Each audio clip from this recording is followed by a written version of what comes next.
todos os que nos ouvem e participam. Eu vi uma coisa e participar é outra, né? E eu renovo aqui o meu apelo para que os que participam fiquem até o fim, compartilhem e comentem, enviando perguntas ou acréscimos ou críticas, para que nós possamos dialogar. Isso só será feito depois da gravação, porque durante a gravação não é compatível com o sistema nós fazermos interrupções durante a gravação.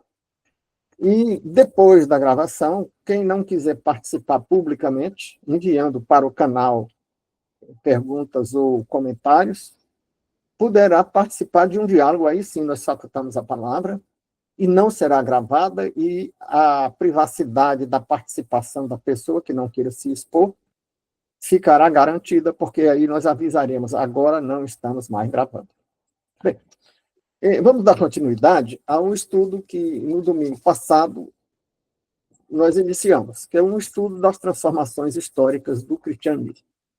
Não é bem um estudo desse fenômeno, é uma reflexão sobre esse fenômeno, sobre certos aspectos desse fenômeno. Não temos a pretensão de estudar todos os aspectos desse fenômeno, que são as transformações históricas do cristianismo, mas de enfocar alguns aspectos dessas transformações. E eu digo do cristianismo, me referindo ao cristianismo histórico, chamando de cristianismo histórico aquele representado pelas organizações humanas que se reúnem para formar igrejas históricas, igrejas visíveis, igrejas entendidas como organização humana de um grupo de cristãos. Digo isso para distinguir da igreja espiritual, que alguns chamam de igreja invisível, e eu prefiro chamar de apenas espiritual, porque eu acho que ela não é invisível. As pessoas chamam de invisível porque dizem a igreja espiritual é formada por todos aqueles que estão em Cristo. Mas como nós não sabemos quem está em Cristo verdadeiramente ou não, independentemente da igreja histórica que a pessoa se filie, ou até de ser uma pessoa desigrejada, ela pode estar em Cristo.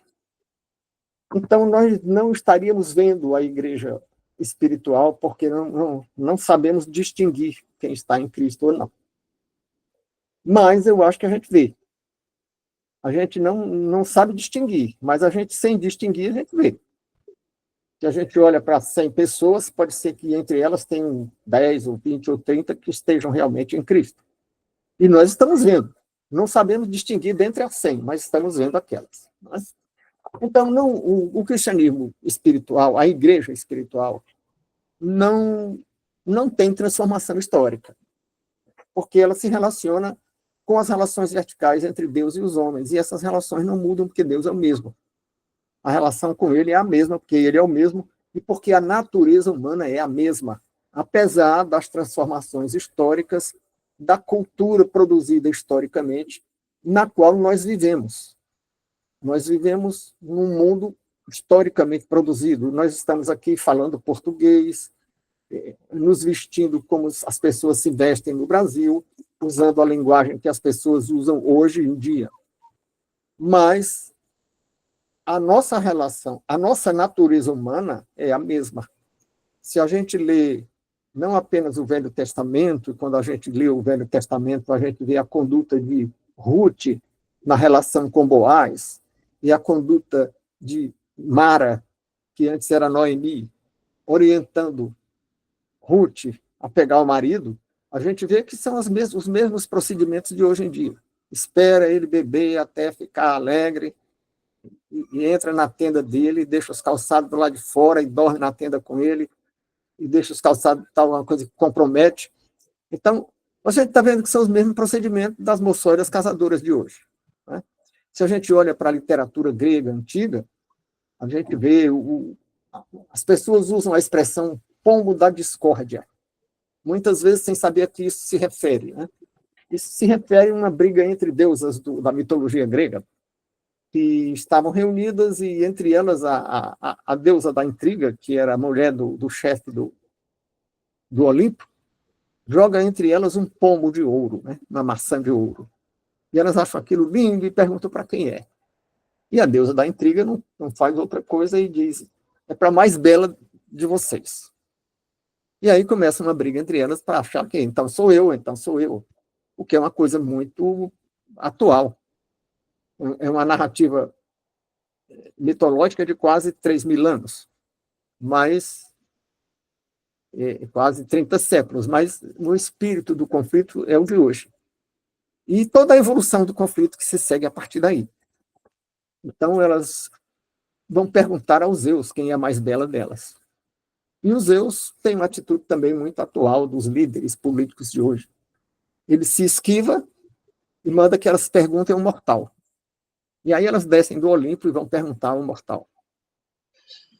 E o Zeus, sabendo que o mortal iria tremer de medo quando visse que estava diante de deusas, chama o deus conhecido como deus da beleza masculina, mas que também era o deus da velocidade, da caça e tal, que era Apolo, e diz: olha, vai na frente delas e diz ao mortal que estiver no caminho que pode responder o que elas perguntarem, que eu garanto. E o Apolo vai e dá um recado ao homem que estava no caminho. E as deusas chegam e perguntam: quem de nós é a mais bela? E o homem acredita no recado dado pelos Zeus, que, como líderes de hoje, nem sempre cumprem a palavra. Zeus também não cumpriu, nós vamos ver mais adiante isso, né? E as deusas começam a seduzir aquele homem para que ele escolhesse cada uma delas como a mais bela. E uma promete vantagens e outra promete outras vantagens, até que uma delas, a deusa da atração sexual, né, que para os romanos era Eros e para os gregos que é outro nome, ela diz: se tu me escolheres, eu serei tua. Que é uma tática que ainda hoje usa na espionagem, na política, da sedução para obter vantagens. E ele imediatamente diz: então é você, né? A mais bela. E aí, uma outra das deusas, Atena, que era a deusa da guerra, da sabedoria, que inclusive os iluministas usaram como deusa da razão e tal, fica com ódio, que é uma reação também muito atual e, portanto, própria de uma natureza humana que continua através dos tempos, que não se transforma, portanto, não é histórica. E diz: maldito, eu vou te destruir ao teu povo. Essa, daí para frente, nós vamos chegar na Guerra de Troia, porque esse homem é filho do rei de Troia, o rei Príamo, e é ele que vai numa embaixada de Troia à Grécia, e a mulher do rei logo de Esparta, que era o povo guerreiro, foge com ele, que volta para Troia com a mulher do rei de Esparta, que na verdade era aquela rainha que prometeu, aquela deusa que prometeu que seria dele, né? Afrodite, lembrei o nome. E aí começa a guerra de Troia e Atena, que disse: eu vou te destruir ao teu povo, favorece os gregos e Troia é destruída. Então, as mesmas coisas de hoje a gente vê numa literatura milenar, multimilenar. Então, existe sim uma natureza humana. E essa natureza que é permanente, na relação com Deus, que também é permanente, não muda. Então, as relações verticais não têm transformação histórica. Se estamos falando de transformação histórica, estamos falando do cristianismo histórico, que eu acabei de dizer, que são essas manifestações de cristãos, ou pretensamente cristãos, que se reúnem e se organizam com uma administração eclesiástica, com um conjunto de ritos, com algumas doutrinas derivadas de interpretações e com lideranças humanas. Embora essas lideranças possam se dizer diretamente representando o próprio Deus, mas são humanas. Então, nas nossas considerações iniciais que fazíamos domingo passado é isso. Estamos fazendo um estudo das transformações do cristianismo histórico. Ou, se você preferir, dos cristianismos históricos, no plural. Né? Mas não estamos aqui analisando as imperfeições humanas ou as imperfeições organizacionais dos cristianismos históricos. E se você não examina isso, vai examinar o quê? Vou examinar a harmonia ou desarmonia de transformações históricas com o cristianismo revelado, sem entrar no campo dos escândalos. Vamos falar aqui das harmonias ou desarmonias doutrinárias que não têm um caráter de escândalo, embora possam se aproximar de heresias. Bom, então, vimos que tudo se transforma. Tudo se transforma do ponto de vista histórico, mas vamos ver qual é o alcance desse tudo.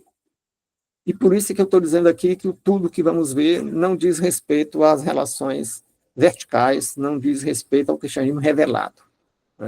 Porque interpretar é buscar entender o objeto da interpretação, mas buscar também até onde vai aquele entendimento. Portanto, é significado e alcance. Então, vamos verificar o alcance dessas transformações. E fizemos isso, já essa introdução no domingo passado, com base, sobretudo, na primeira carta de Paulo a Timóteo, no capítulo 2, no versículo 5, destacando esse versículo 5, porque diz: porque há um só Deus, e um só mediador entre Deus e os homens, Jesus Cristo, homem. Então, estamos ressaltando aqui como cristianismo fiel às Escrituras, aquele que considera que haja um só Deus, embora seja um Deus trino, e um só mediador entre Deus e os homens. Embora existam transformações históricas no campo doutrinário que aceitam outras mediações, mas estamos destacando que o cristianismo revelado só tem um mediador. Visto isso, nós considerávamos também, no domingo passado, que a historicidade do cristianismo recai, sobretudo, na liturgia. Porque liturgia é uma forma como os cristãos expressam a sua crença e expressam a sua maneira de cultuar a Deus e louvar. E essa maneira não é estritamente definida pela revelação, não é unívoca. Cada povo pode ter a sua forma, em cada época da história, as pessoas podem fazer esse louvor e essa adoração e essa busca de orientação através do contato direto pela oração, sem que essas transformações entrem em desarmonia com o cristianismo revelado. E vemos isso. Lembrando que o Cristo diz lá em Mateus 21, 12, 13, entrou Jesus no templo de Deus e expulsou todos os que vendiam e compravam no templo, e derribou as mesas dos cambistas e dos que vendiam pombas. Disse-lhes: está escrito, a minha casa será chamada casa de oração.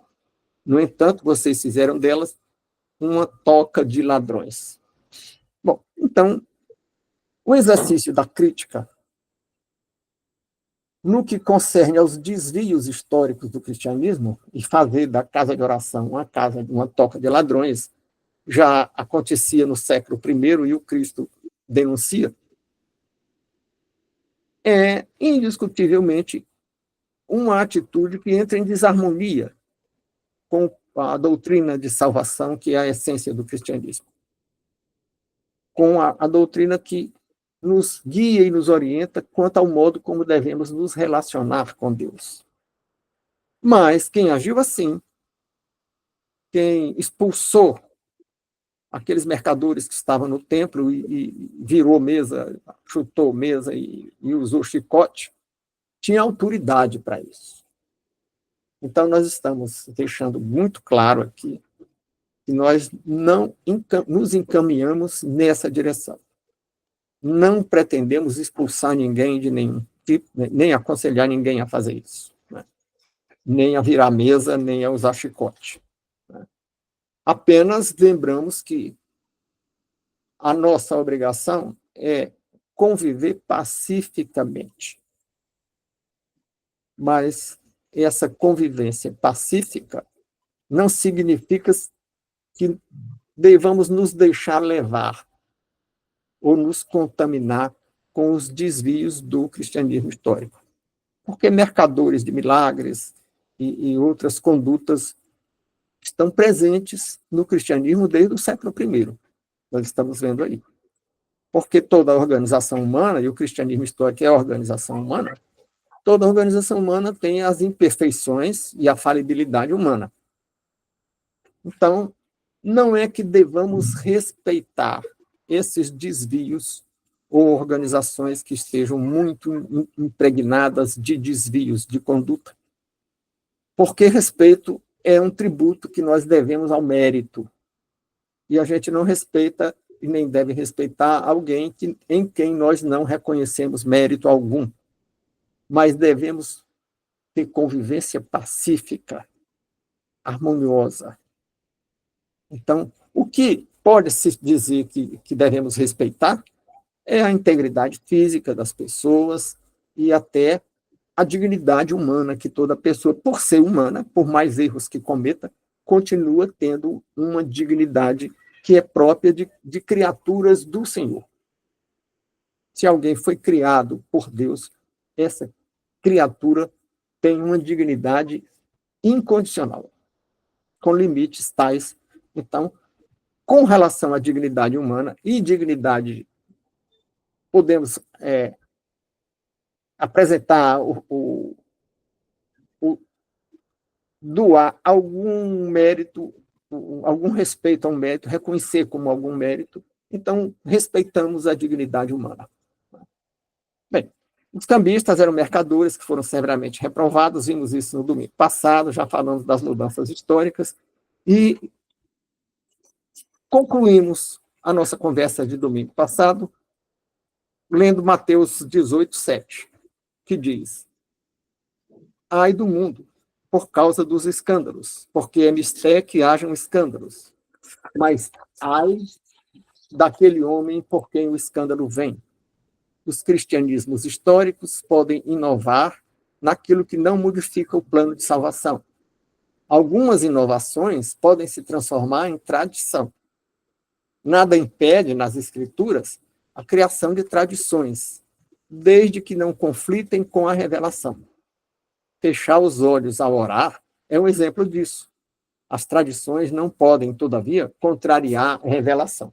Eu estou falando isso porque algumas dúvidas aparecem quando as pessoas dizem, bem, nós seguimos só as Escrituras, né? Porque os reformadores disseram só a Escritura, só a fé, só Cristo e só a graça, e glória só a Deus. São os cinco princípios exclusivistas, né, que os reformadores usavam o latim, né? Dizia sola fide, quer dizer, só a fé, sola Christus, sola gratia. Então, mas não vamos entrar pelo latim, até porque eu não sou latinista, né? Então, são 5 pontos exclusivistas, que são bíblicos. E nós seguimos não porque os reformadores tenham dito, mas porque são bíblicos. Então, quando esses 5 pontos não sejam lesionados, nada contra a tradição. Porque quando nós dizemos só a Escritura, quer dizer, só a Escritura, algumas pessoas dizem, vocês dizem que é só a Escritura, mas vocês também têm suas tradições. E é verdade. Orar de olhos fechados é uma tradição, não está na Bíblia, né? Até o casamento religioso é uma tradição.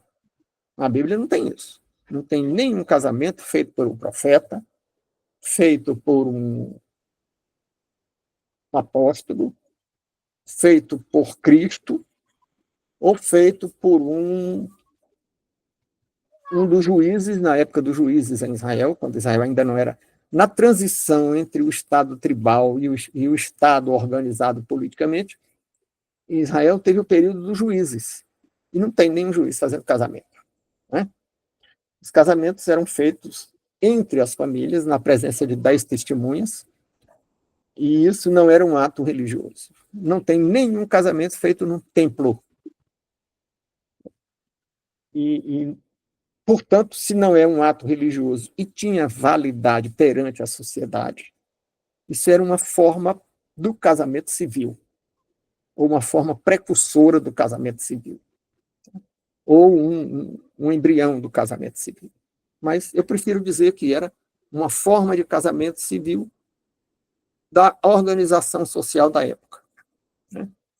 E, no entanto, nós adotamos, as nossas igrejas fazem casamentos religiosos celebrados por uma liderança, necessariamente celebrados por uma liderança, embora todos nós afirmemos que todos nós somos sacerdotes, porque existe o sacerdócio universal de quem está em Cristo. Se o Cristo está em você e Cristo é o sacerdote, você também é sacerdote. Né?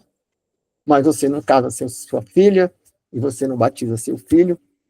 Então, inovações históricas foram introduzidas e ficaram. Quando se fez a reforma, muitas dessas inovações foram retiradas, mas algumas ficaram. Tem, inclusive, igreja reformada, como os nossos irmãos presbiterianos, que batizam criança, embora isso também não seja bíblico, e que a ceia do Senhor supostamente seria não pela transubstanciação, mas ou pela consubstanciação, que diz que o pão se transforma, mas o Cristo está presente, né? Ou pela doutrina do simbolismo, dizendo que não se transforma nem está presente no pão, mas simboliza o Cristo, enquanto nós seguimos o texto da Bíblia que diz que é um memorial.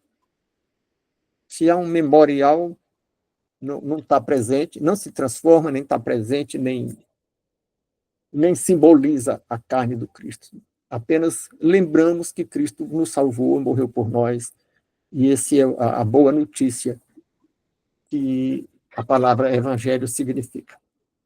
Bem, então, vimos que aceitamos, sim, aceitamos inovações históricas, transformações históricas, desde que não contrariem a Escritura. Eu citei algumas tradições que são inovações históricas, mas não contrariam a Escritura. Não tinha casamento religioso. Não tinha, adotamos. Mas isso, de alguma maneira, modifica o plano de salvação? Não. Então, não vamos brigar com isso. Né? Bom, agora tem o ponto que nós não tínhamos entrado ainda no domingo passado, que é o secularismo de inspiração cristã. O que é isso? Tem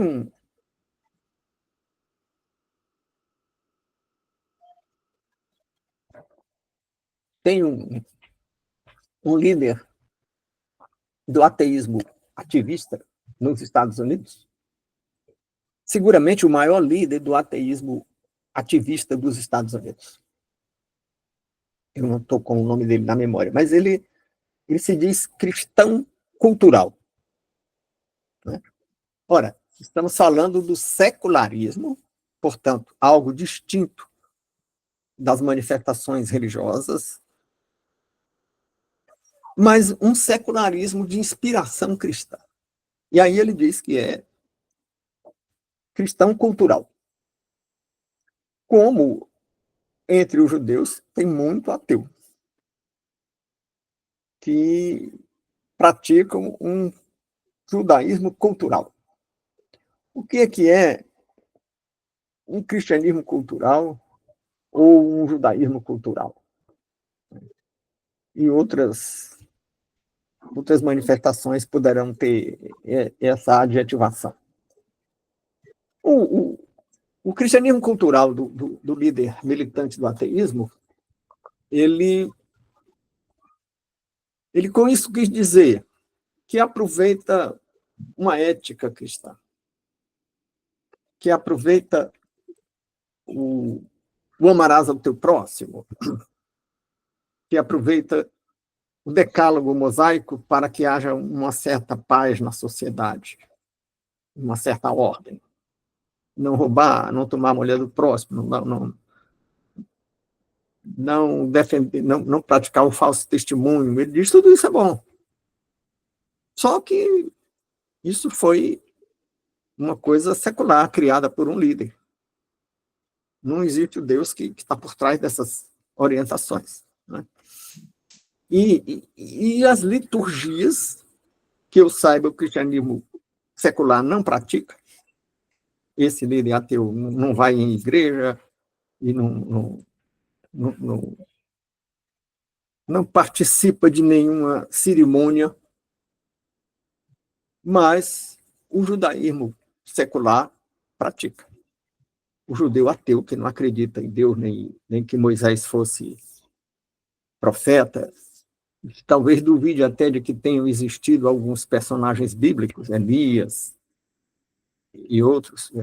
Elias eu cito como o exemplo mais marcante, porque, inclusive, foi arrebatado, né? Mas eles não acreditam em nada disso. Mas eles, no 8º dia, nasce um menino varão, no 8º dia eles fazem a circuncisão. Então, eles mantêm ritos e práticas para preservar a identidade cultural dos judeus. Nos cristianismos históricos, pelo menos em alguns deles, ou em algum, se fala naquele cristão daquela corrente ou daquela denominação que seria apenas, que seria praticante ou não praticante. Né? E o que é um não praticante? Um não praticante talvez não seja declaradamente, assumidamente ou conscientemente um cristão secular, um cristão cultural, mas se aproxima disso, pode estar no caminho disso, né? Porque é um cristão que não é praticante. O que ele não pratica? Não pratica um culto verdadeiro, adorando e louvando? Ou faz, mas não faz em espírito e em verdade? Frequenta a igreja, mas não em espírito e verdade? Ou é aquele cristão não praticante, porque até vai para a igreja ficar brincando no celular? Ou até canta, ou até quer ser do louvor, porque quer exibir os seus dons artísticos, ou que ele pensa que tem dons artísticos? Então, ele pode ser um cristão não praticante. E se ele é não praticante, porque não glorifica, não louva em espírito e em verdade, então ele nem é cristão. Então ele nem está na igreja espiritual, ele está numa igreja histórica, mas não está numa igreja espiritual. Por isso é que algumas pessoas dizem que a igreja espiritual é invisível. Você pode chegar numa igreja local, num prédio, igreja agora chama de igreja o prédio, como a gente diz, fulano mora perto da igreja tal, perto do prédio, do templo, né?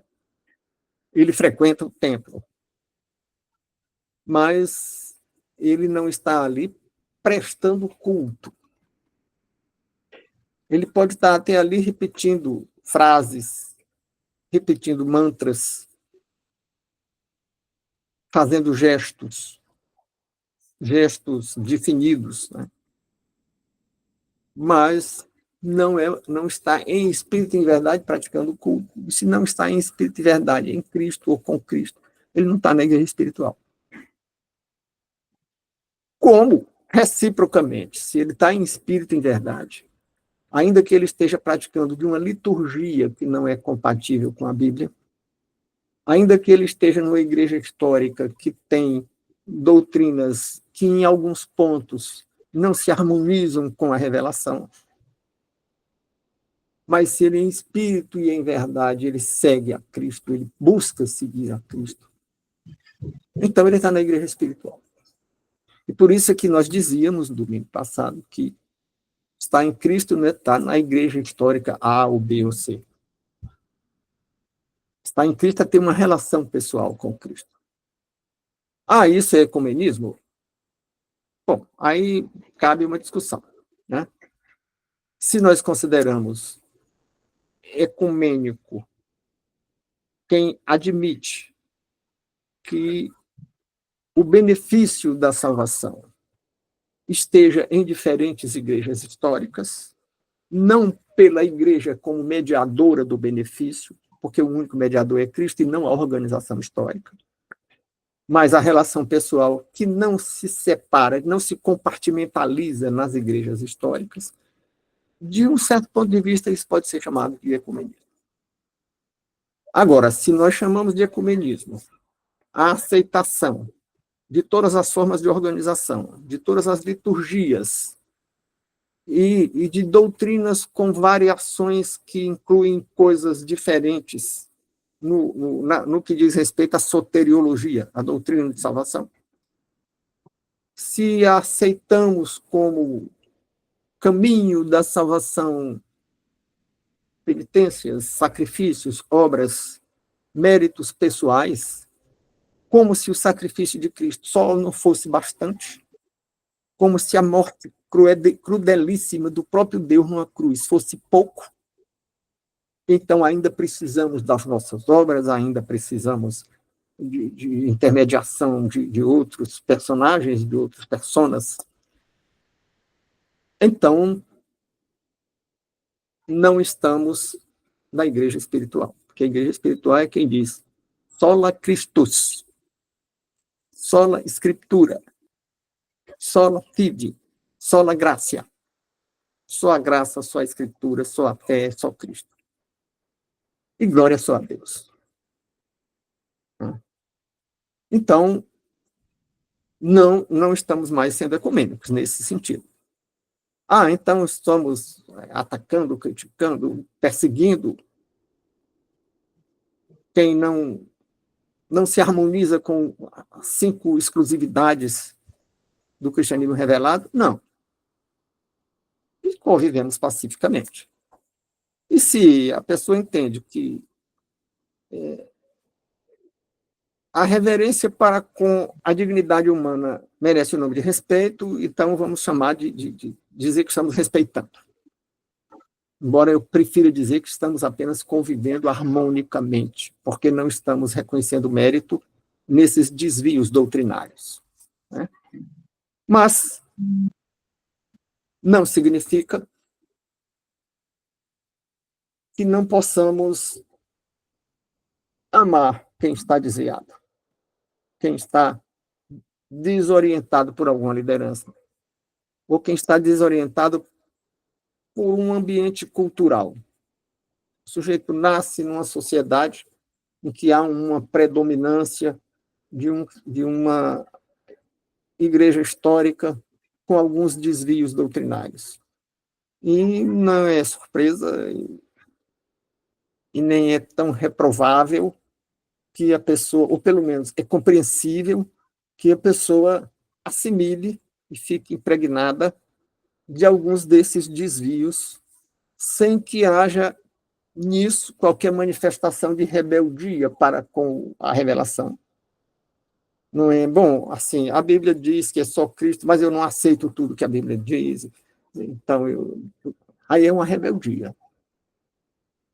Aí é uma atitude assim, eu penso que a minha sabedoria me permite concluir pelos meus raciocínios que eu preciso ajudar a obra salvadora de Cristo, porque a obra dele salvadora sozinha não pode me salvar, até porque eu ouvi uma vez uma senhora dizer, isso seria muito cômodo.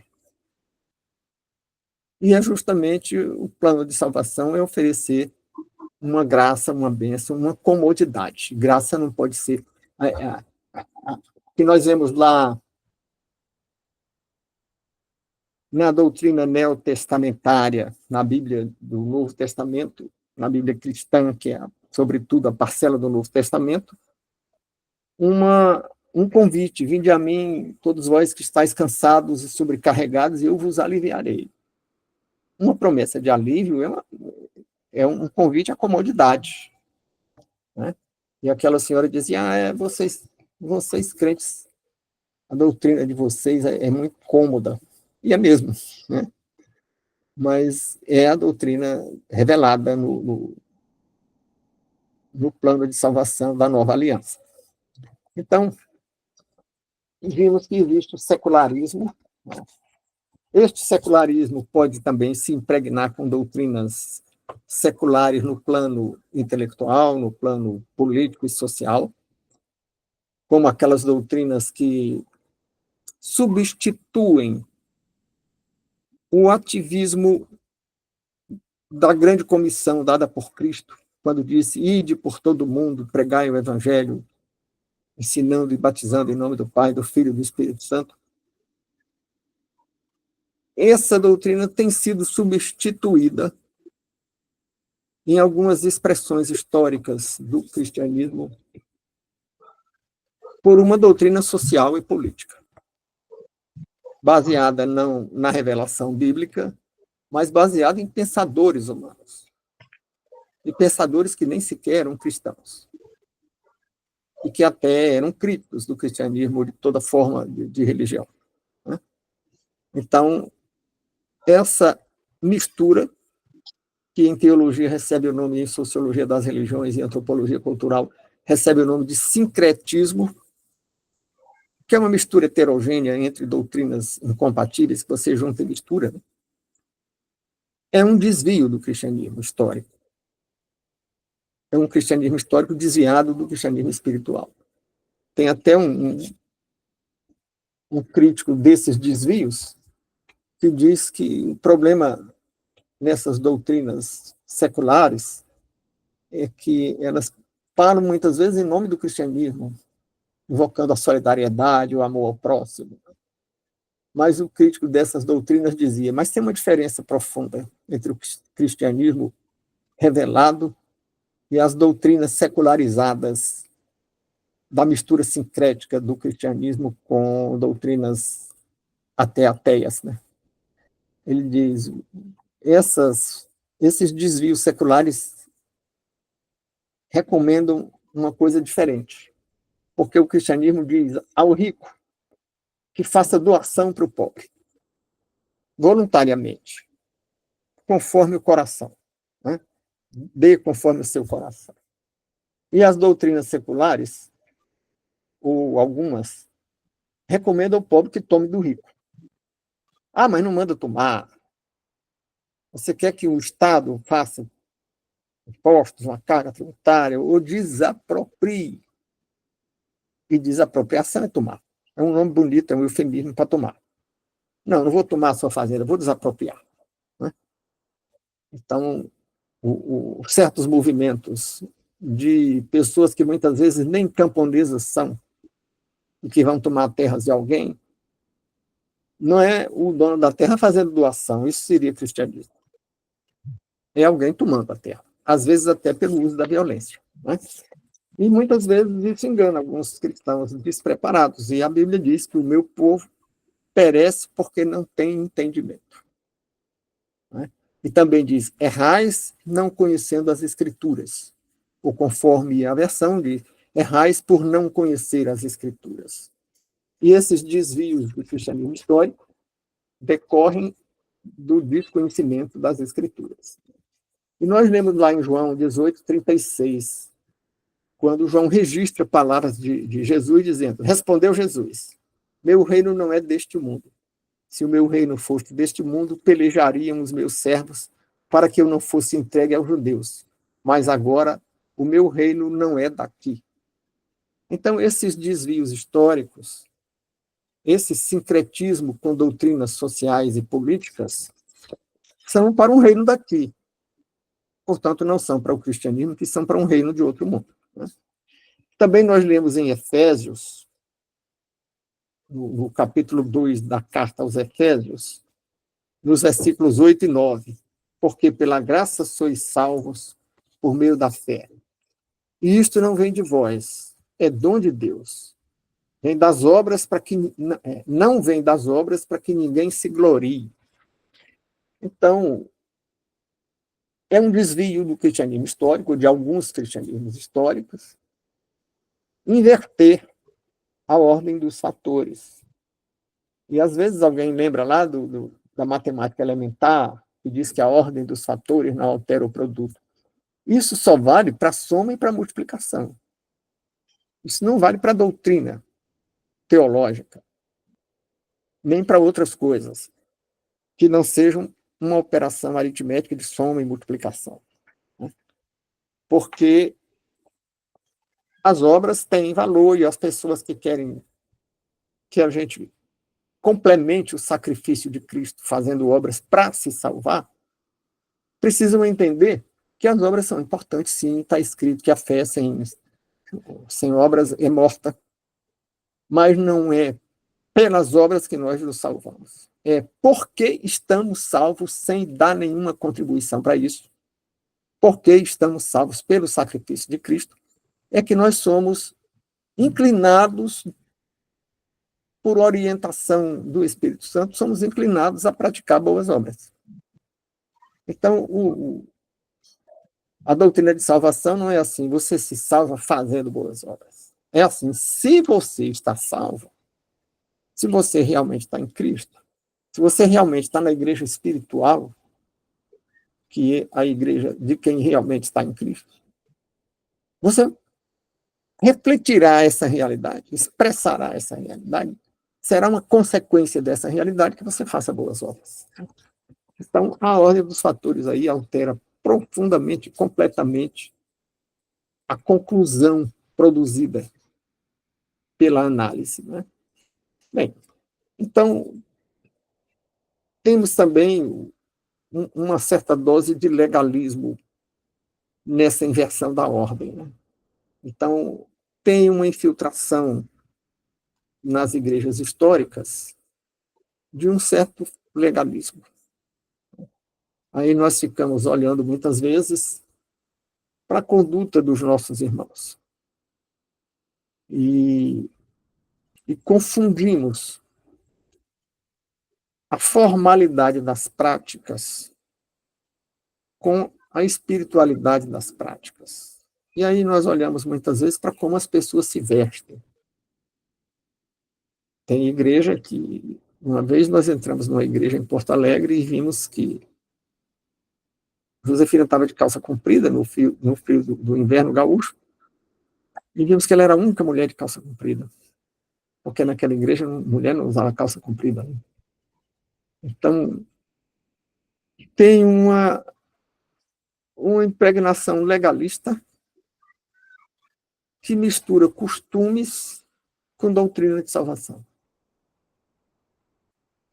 Não, mas estamos querendo que a pessoa demonstre que a partir da salvação faz boas obras, e uma boa obra é não escandalizar, é não adotar procedimentos mundanos. Tá certo, mas o que é procedimento mundano? O que é que escandaliza? Qual é o escândalo que nós devemos evitar? Se a pessoa não se veste do jeito medieval, escandaliza, paciência. Paciência, não somos obrigados a respeitar esse tipo de escândalo, né? Isso seria um legalismo que pode, inclusive, levar ao farisaísmo, que é a substituir o espírito da entrega da própria vida ao Salvador, que é entregar a própria vida a Cristo, com o formalismo das práticas. E a isso Cristo chamou de hipocrisia. E note que os fariseus foram criticados por isso, chamados de hipócrita. E você não vê um escândalo de um fariseu. Você não vê notícia de que o fariseu praticou adultério, de que o fariseu roubou, de que o fariseu matou, de que o fariseu praticou idolatria, tinha ídolos de outros deuses. Eles eram santarrões. E em que estava a hipocrisia? A hipocrisia estava em dizer que eram servos de Deus, quando, na verdade, eram perseguidores em nome de uma legalidade formal Por isso nós lemos na Bíblia que a letra mata e o espírito vivifica. Eles seguiam a letra, mas não tinham o espírito do cristianismo, né? Então, vemos os perigos das inovações, né? Vimos que Sara inovou uma prática de quem segue e acredita nas promessas do Senhor, quando mandou que o Abraão fizesse um filho numa escrava, porque ela já estava velha e não tinha filho, né? Queria sorriso de criança na casa dela. E até hoje isso dá problema, né? Porque os filhos de Ismael, que foi o filho que nasceu dessa escrava, até hoje estão guerreando com Israel, né? E nós vimos que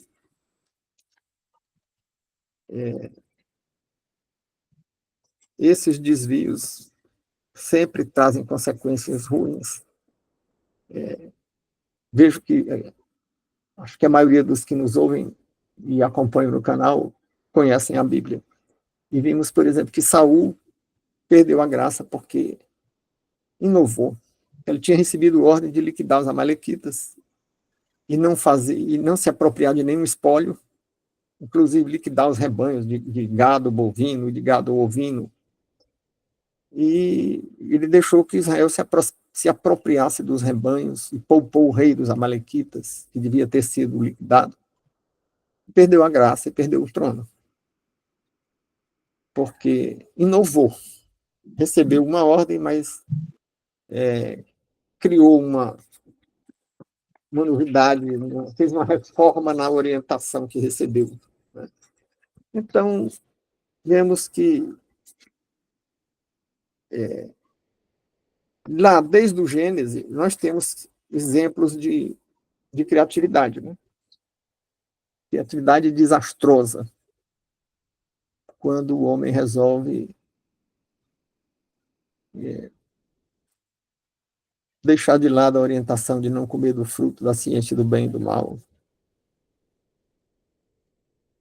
para que os seus olhos se abrissem e ele vissem como Deus, segundo a orientação da serpente. E ver como Deus era fazer juízos acerca do bem e do mal. E ao fazer esses juízos, inovar. E a primeira inovação era reformar a regra de não comer do fruto da ciência do bem e do mal, né? Modificar regras, modificar condutas. E nós precisamos estar atentos a isso, porque algumas transformações são razoáveis. O próprio Cristo, falando sobre divórcio, disse: Moisés deu essa orientação por causa da dureza dos vossos corações. Eu, porém, digo diferente. Ele inovou. Ele mudou a forma de entender a lei mosaica.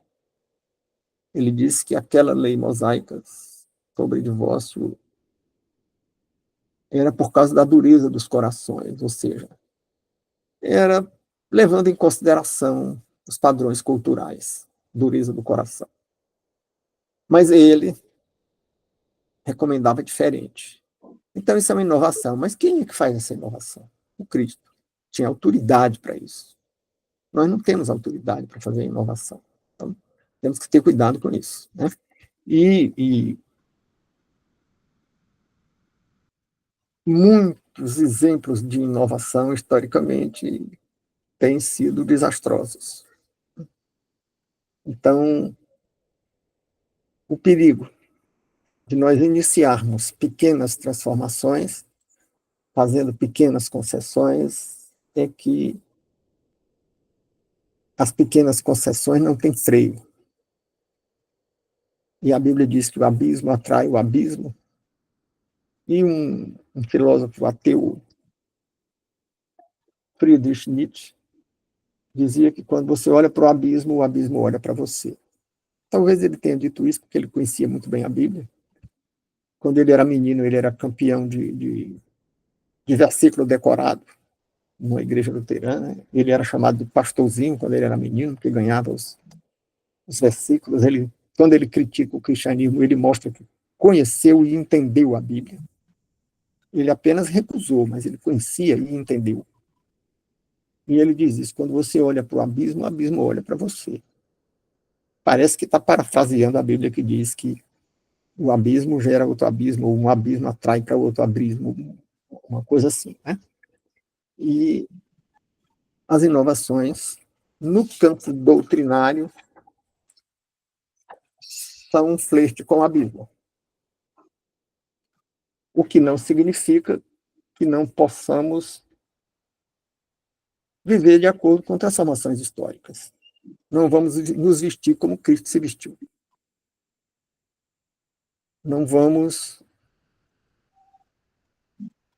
continuar como a antiga aliança, circuncidando os nossos filhos no 8º dia. Não vamos sacrificar cordeiros, porque o Cristo já se sacrificou. E aí não é nenhuma mudança histórica ou cultural. É uma mudança na etapa das relações entre Deus e os homens, que tem etapas, né?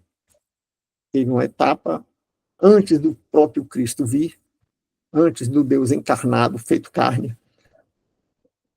Havia o sacrifício de animais simbolizando o sacrifício do Cristo. Tanto que era um cordeiro sem nenhum defeito, representando um Cristo sem nenhum pecado, né? Então, a reflexão que fazemos acerca de transformações é essa. Transformações, sim, no campo das relações horizontais e com cautela. Transformações no campo das relações verticais entre criatura e criador não tem sentido dentro do cristianismo. Pode ser feito por quem não aceita o cristianismo. Muito obrigado por ter nos acompanhado até aqui, e eu renovo o apelo para que os que nos acompanham assistam até o fim as nossas lives, compartilhem, deem um like, polegarzinho para cima.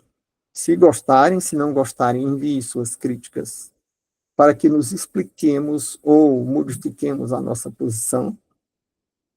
E participem, dialogando conosco pelo canal.